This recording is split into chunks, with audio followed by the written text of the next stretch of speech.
পায়েল, তুই আয় আমার সাথে, আমি তো জবের জন্য কথা বলিয়ে দিচ্ছি।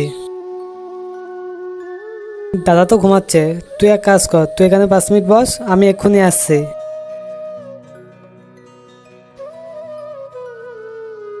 তারপর বল, কি আনবো তোর জন্য, চা না কফি?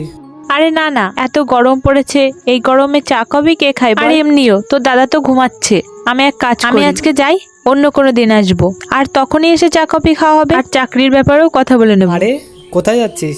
এখানে থোড়ি তোর ইন্টারভিউ হচ্ছে। তুই তো জানিসই আমাদের এখানে প্রপার্টি সংক্রান্ত কাজকর্ম হয়, টাকা পয়সার যেসব লেনদেন হয় সেগুলো তোর হিসাব রাখতে হবে। আর এখনই দাদা উঠলে তোর সাথে কথা বলে দেবো। তুই কেন তোর দাদাকে বেকার ডিস্টার্ব করছিস? আমি কালকে চলে আসবো। আরে ডিস্টার্বের কি আছে, আমি এখনই দাদাকে ডাকছি। দাদা। আরে না না, বেকার দাদাকে কেন জ্বালাতন করছিস? ঘুমাতে দে না ওনাকে।